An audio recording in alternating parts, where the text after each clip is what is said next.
lot of toxic men live there. Go there to say racist stuff to each other. If you get discovered there, then you really have your career starts. I performed in Milan, all just saying the word faggot every 5 seconds. Oh my God, my blood was boiling. I will be booked on stuff, frankly, probably because I have a pussy. Honestly, it's not even politics, it's business. Create that kind of crowd hysteria. Welcome, Celine. Welcome. Thank you for being here with us. Thank you for having me. I'm very excited to be here. It's the first podcast we do where we both have glasses. Yeah, I feel my guest and me. Self-conscious about it, but it's fine. No, I think it's adorable.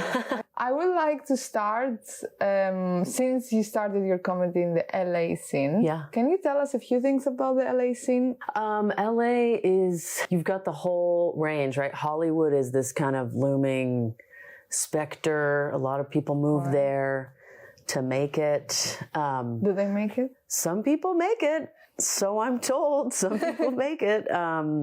But so you do have a lot of comedy and a lot of comedians. I think it's quite different from the New York scene, though, because New York is sort of known as like the graduate school for comedy. I've heard that before. But LA is like, yeah, I mean, you know, you kind of have the whole range. You've got like, in LA, you can go at any time of day to open mics, but it's different than in Europe. An open mic is really just where comics go to try stuff, but it's often the darkest, most depressing. Like you could walk in at 10 a.m. or at 1 a.m. and you could try material.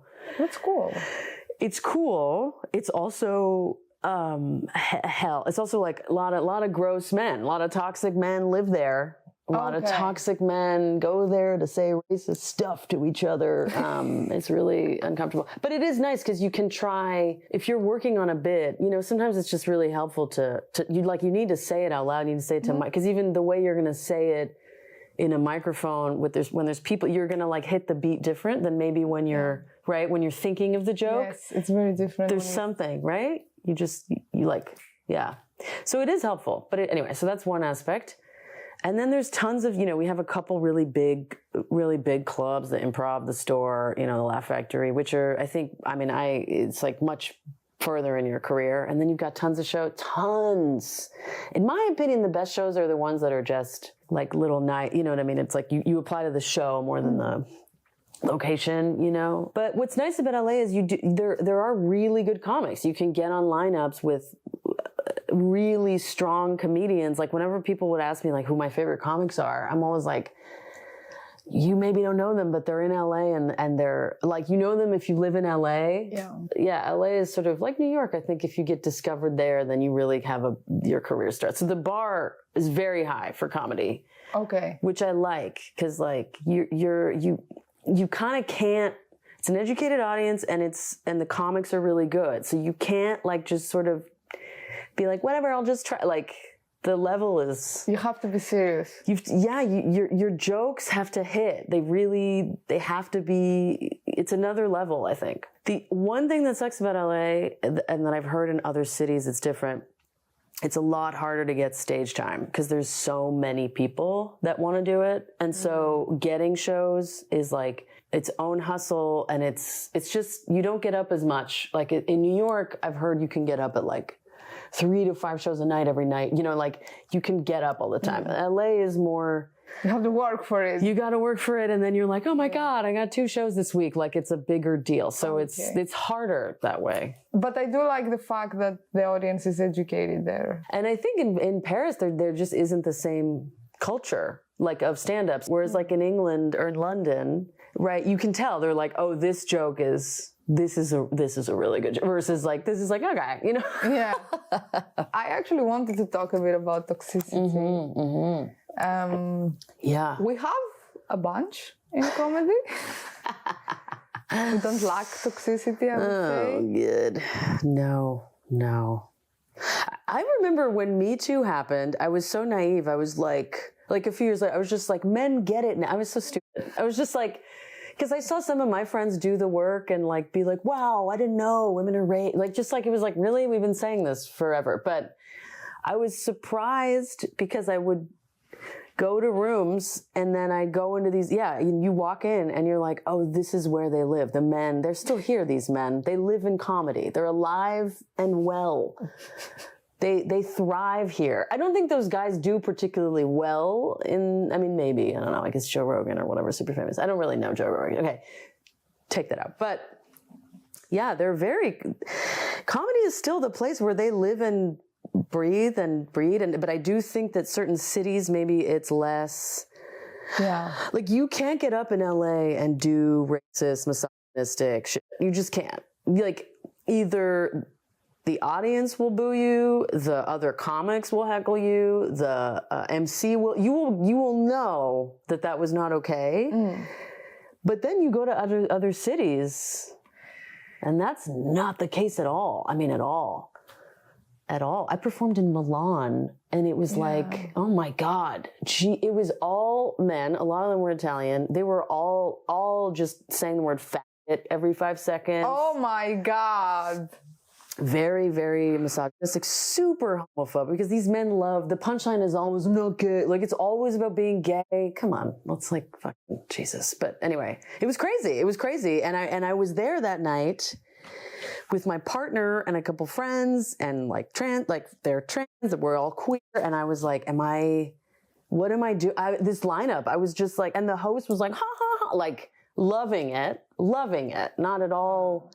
And it was the first show where I thought, do I get it? Like I debated like walking out. It was, I don't know, has that ever happened to you? I mean, our job is to get up, right? You got to get up. I always call people out. But you know what's a shame is I do think, whatever, I'm going to talk about men right now. I have no idea. But I do think that a lot of men think that being provocative is like a way to be funny when it's actually like, which is just to say the thing you're not supposed to say. And I'm like, there's actually so much rich humor and jokes that can be found in like the male experience. I want to hear guys talk about like what it is to be in a world where all of a sudden you're like kind of the enemy.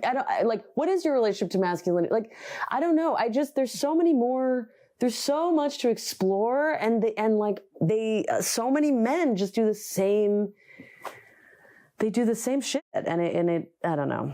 No, I agree. I think I'm also interested. I would like actually to hear a guy say, "This is how it feels like," and be honest about it. I would applaud that. Yeah, or even like whatever their daily life. I mean, it doesn't even have to be political, but it's like I just think there's a lack of imagination or something, or we're like missing.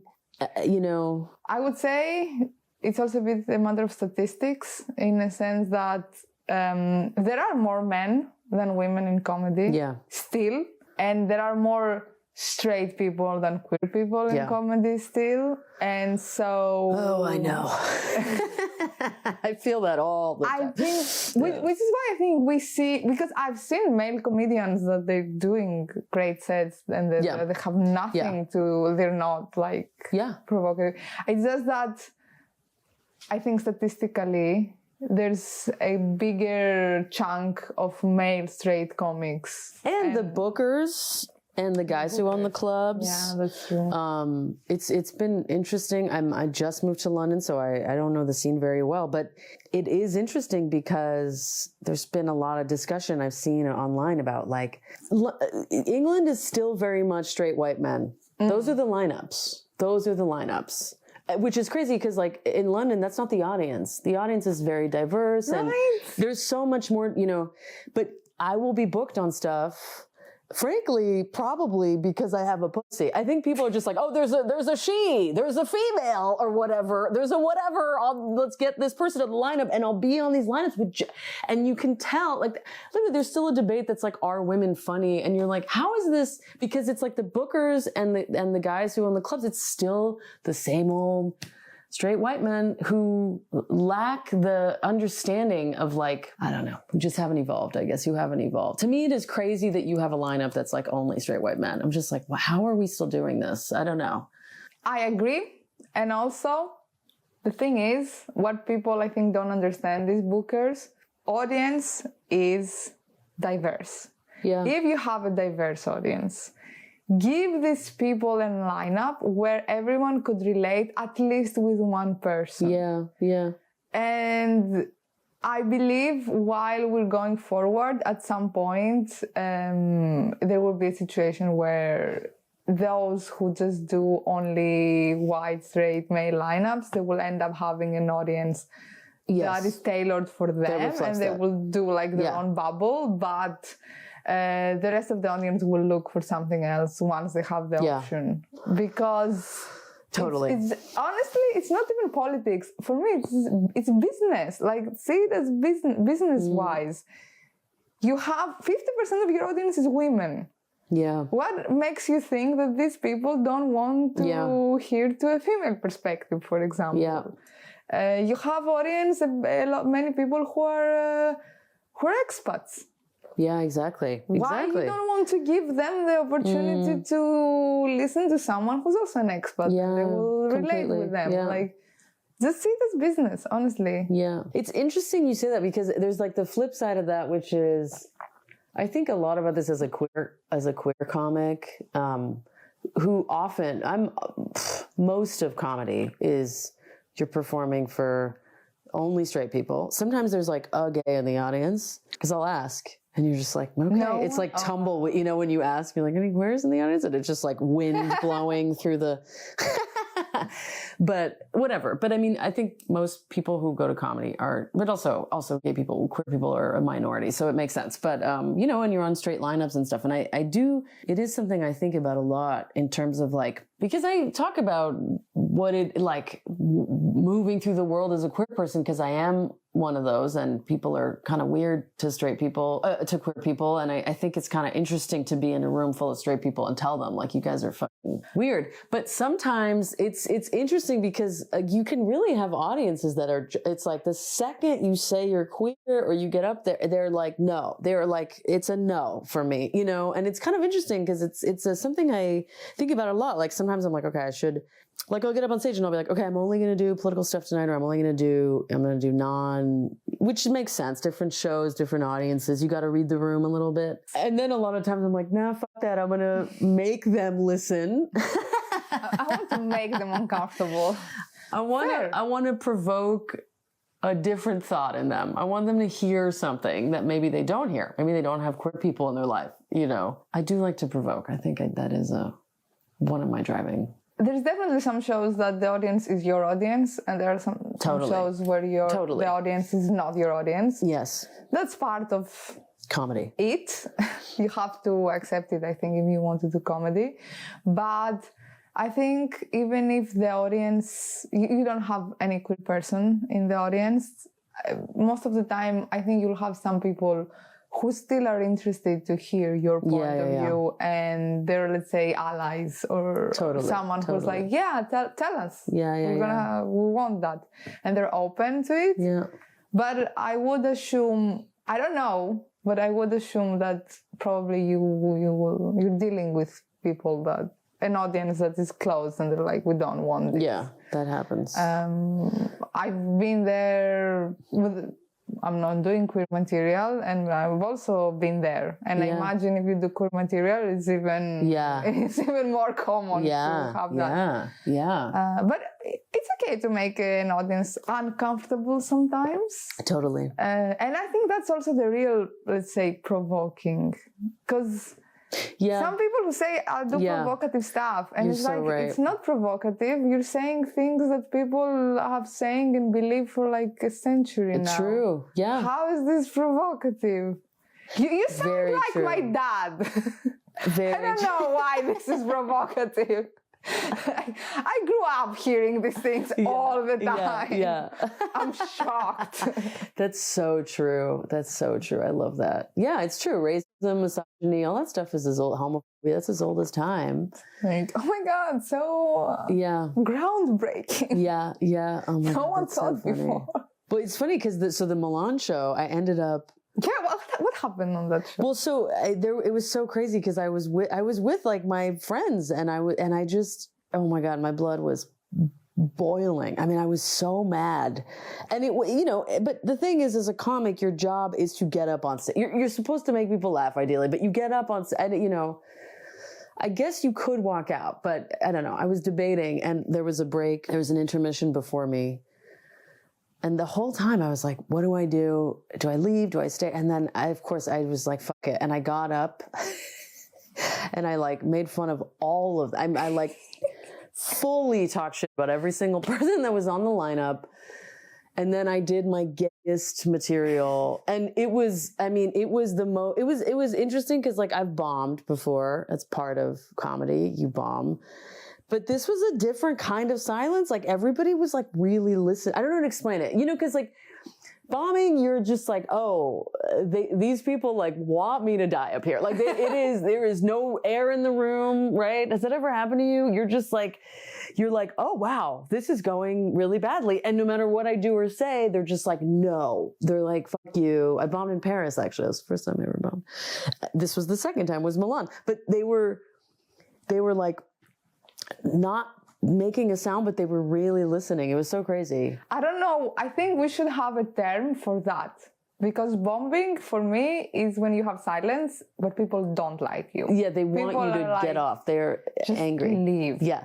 I have seen this before. It has happened to me, and I've seen it happening to other people as well, where there is a silence, but not because people don't like you.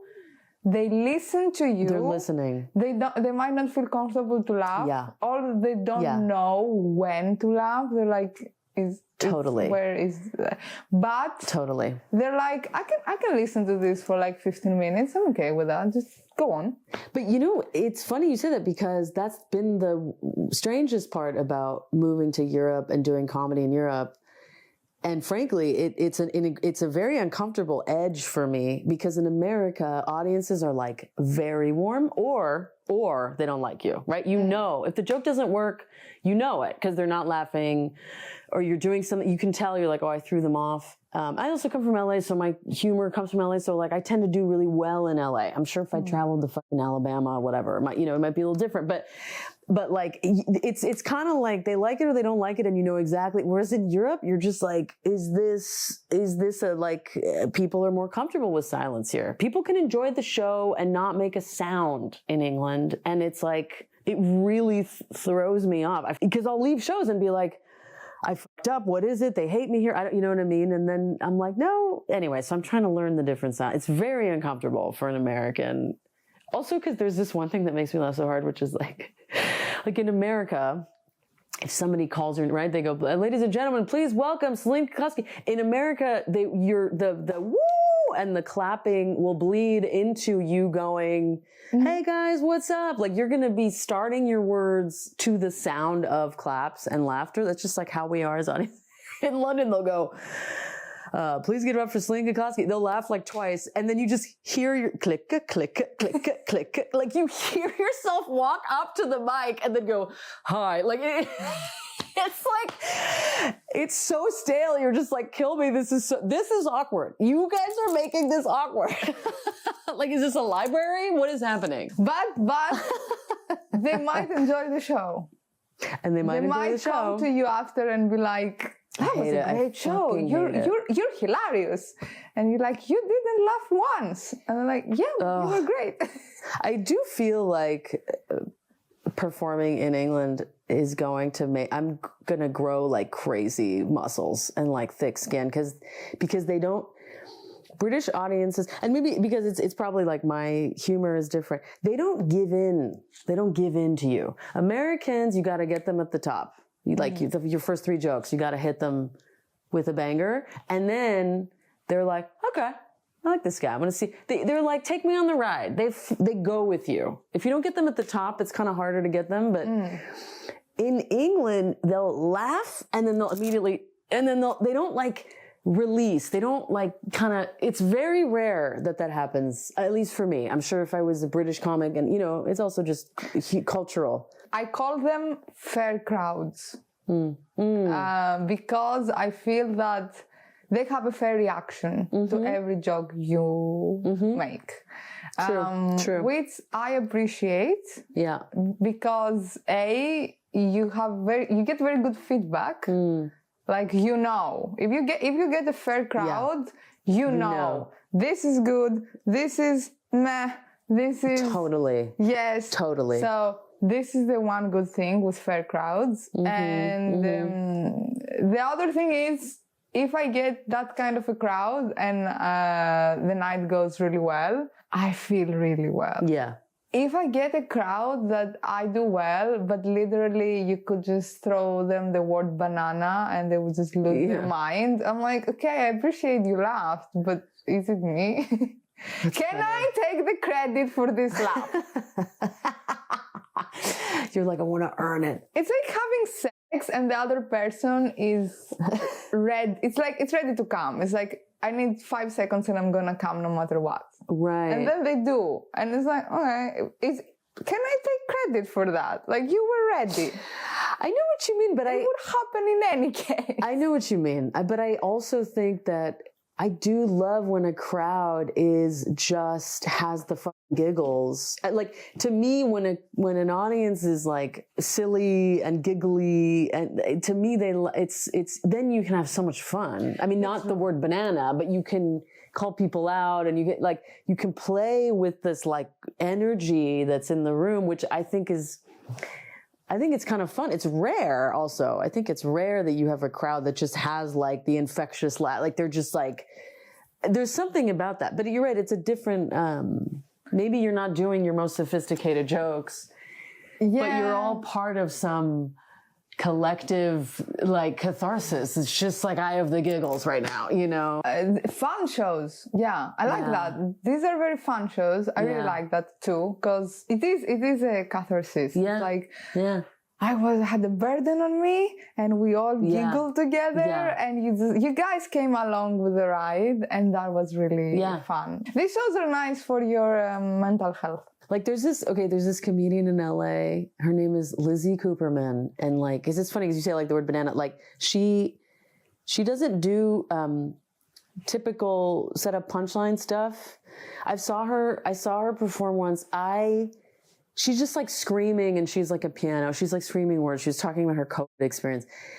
I could not, I was laughing I was in pain. You know when you're in pain, which is very rare. It's very rare. Yes. I almost was like, please get off stage because I'm going to die. Like my eyeballs are going to pop out of my head. Like I was in so much pain. But she's just like screaming words, and it doesn't make, there's also something amazing when I'm not that kind of comedian, I don't think, but when you can create that kind of crowd hysteria, you know what I mean? Like she just makes people go, and everybody like who gets it is just, anyway, that's a side note, but I love her as a comic. Have you felt direct discrimination, as in like this booker is not treating me equally, or they're not booking me just because I have this type of jokes? No, I haven't experienced that. I'd like in any direct, that hasn't happened to me yet. There's still time. Cause that hasn't happened to me yet. Okay, that's good. But I have, maybe I should say a good thing, which is like, I have had shows where a little queer guy will come up to me afterwards and be like, oh my God, like, thank you for being here.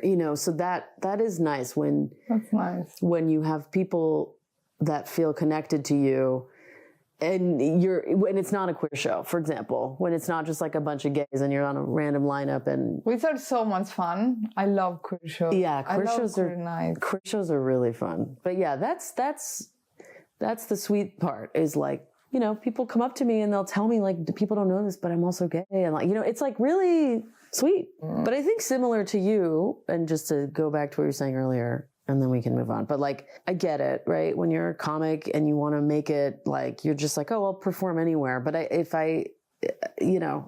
the booker or the owner of the club is problematic, I don't perform for, you know what I mean? I don't perform for, like, I'm like, I discriminate, I guess. I don't perform for like racist, misogynist men that don't like women, or, you know what I mean? Like, it's for, like there was a club in LA and everybody would be like, well, we kind of have to do it because like, and I'm like, no, we should all boycott this club. Like, we should all boycott it. I don't perform for incels. Incels, thank you. That's the word. That could be like, yeah, just something on Facebook. Yeah. Like, I don't perform for incels. Put it on your profile. Yeah. Totally. A little campaign. Yeah. What do you think of queer shows or all-female lineup shows? Because I love them. Yeah. I think they're super fun. And it's a different type of crowd, which you don't get normally, which I love. But there has been backlash from people saying, why do you have to do that? Ugh, eye roll. I mean, I think that I think it's important. I don't know. We need spaces that are just for us. I think a lot of queer people don't necessarily go to comedy shows because they don't necessarily want to listen to just like straight white men talk. Same with like people of color and so like it's like, you know, I think that you do need spaces that are like, especially like, for example, you know, in a queer show I can say stuff that I can't say out loud. There's some stuff that just wouldn't make the average guy laugh or non-queer people laugh, and we do need a release to be able to just, again, that question of catharsis, to just the best kind of laughter in a way is the laughter of recognition, right? It's like, oh, that's me. Like I totally get that. That's what makes us laugh when you're going, oh my God, that happened to me the other day. Somehow the vibe on these shows is usually very fun and very welcoming. Celebratory. The audience is already hooked up. They're like, let's because they know they're not going to hear a guy talk about his dick on stage. They're like, oh my God, I get to go to a show where I'm not going to hear about a man's penis. I brought it into this podcast. I didn't think I would. It's fine. Why did every male comic? I did a show the other day, and this guy in the audience was like, "Can I do 3 minutes?" And I was like, "Yeah." It was my show. I was hosting a show. This was like a few months ago, and it's kind of fun. It's kind of a chaotic show. So I was like, "Yeah, fuck it." I asked the audience. I was like, "Should we give this guy 3 minutes?" He got up. He talked about his dick. 3 minutes. And I was literally like, "You can't have a dickless 3 minutes. You couldn't go 3 without talking about your fucking penis." How is this possible? Every second show I produce, there's one person that's gonna say, and she's a slut. And every time I'm like, bye. I'm right here. I'm next to you. I booked you. I'm gonna come after you. Why are you doing? Oh, I love this. I love this slut representation here. You're like, how do you feel as a queer person? You're like, well, me as a slut, I feel discriminated against. I love that. Yeah, like, leave us alone. Okay, but I'm going to say something not cool, but maybe this has always been happening, but I have noticed that a lot of straight women are really doing just like, I hate men stuff. What are we doing, guys? You're still fucking these guys. You're still in relationships with them. There must be something, or what's the joke after that? Do you know what I mean? I mean, I get it. We're rebalancing. I think many women are pissed. Yeah. I think many women are pissed right now. And they are like, I'm going to get my anger on stage. Rightfully so. I mean, I was pissed, and then I got an anonymous email recently. I think you should read it. Yeah, I'm gonna read it. So I got an anonymous email after my solo show. Try to be objective. Would you say that this show, the message of it is like, men suck and I hate men? No, not at all. If anything, you're the punchline in these, right? Am I wrong? I feel like you are making fun of yourself. Yeah, totally. I am the punchline. Yeah. I'm the red flag. I got an anonymous email with feedback from that show. And oh my God. Are you ready? Oh my God, yes. I have been to a number of your shows and I had a great time. So, lovely. Following these shows, I would like to offer you some feedback. Maybe this helps the development of your career. Oh, so, yeah. Your email is going to change the whole trajectory of my career. Please go on. I'm so sorry. You haven't even gotten there. I'm like, fuck this guy. Sorry. Okay. Listening. And you know it's a guy, right? Listening. Yes. It's anonymous, but you know it's a guy. Maybe, maybe it does not. I already saw you improve throughout the different shows that I attended. There is a part that says parts I like, which are like basically you're fun on stage. So I'm just gonna. Wow, this guy's giving you like a full-on evaluation. Oh, yeah. It was like you don't have a life. I just want to say, if this person sees this, you don't have a life. because that was sent to me also late at night. Like, you don't have a life. Get one. Or he felt very strongly about what he's about to say. Oh, yeah. He was very triggered. You'll see. He's very triggered. But anyway, the good parts, because I want to be fair, it's like your body language matches the word and the tone of your voice. Okay, thank you. Wow. He's like, your boobs, great. Great rack. I'm so sorry. I'm worse than them, honestly. This is the problem. No, I love it. You come across as warm and relatable, and you interact well with the audience. Great. And your jokes have a great punchline. Okay. So he's like a fan. This guy's a fan. Yeah. And then let's go the parts that can improve, which is double the parts that are good, by the way. So by the way, like, maybe ask if she wants the feedback before you know what I mean? This is unsolicited. Here's where you can improve. From someone who knows nothing about comedy. Oh my God. Okay. I'm scared. So sometimes you still look a bit insecure on stage. If you need the laughter to feel good about yourself, which is understandable but not necessary. What the fuck are you talking about? I just want to say I feel very good about myself. I feel too good about myself. If anything, I could use a little less confidence. Yeah, actually I could. Also, our whole thing is getting up on stage and making people laugh. That is the job description. Yeah, we need the laugh. It's like you're failing at your job, but you shouldn't worry about that. Oh, God, bye. But this is where the good thing goes. Stay away from wokeism. Oh, okay. Bye-bye. Whoever you are, no. Plus, I didn't even know there's the word wokeism. The French call it that. It is too cheap to try to relate with the female audience. How dare I? By picking on men. Oh my God. Oh God, I hate you. Sorry, I'm so mean. It has been done so many times and no one cares anymore. Oh, is that right? Yep. Oh, okay. Yeah, no one cares. I didn't realize that was over. I didn't realize that we were... Oh, it is, because right after it says, woke is dead and likely so. LOL. Oh, honey, you are not gonna move into the future with us. Like, actually, you're supposed to be evolving towards being woke. What is wrong with French people? He's French. They're anti-woke in France. People will say it to me, genre, je suis anti-woke. And I'm like, well, that's dumb, because being woke means you're not racist. You have a critical understanding of our history. You know what I mean? It's like, you're not a piece of shit. Anyway, God, I hate this. I hate it. This feedback is like, you said some things that I didn't like. And also, nobody asked you, bro. Yeah, also. And you've been to my shows before. You know my style. Why do you keep coming? You're not like on the stage, like, if anybody wants to submit emails with comments after this show. If anyone wants to tell me how bad being woke is, feel free. Ugh. I'm dying to hear. Like, develop your own style! Exclamation mark. Who are you? As a comedian, you don't need to agree with everything that is popular. Joe Rogan is popular. I will never agree with him.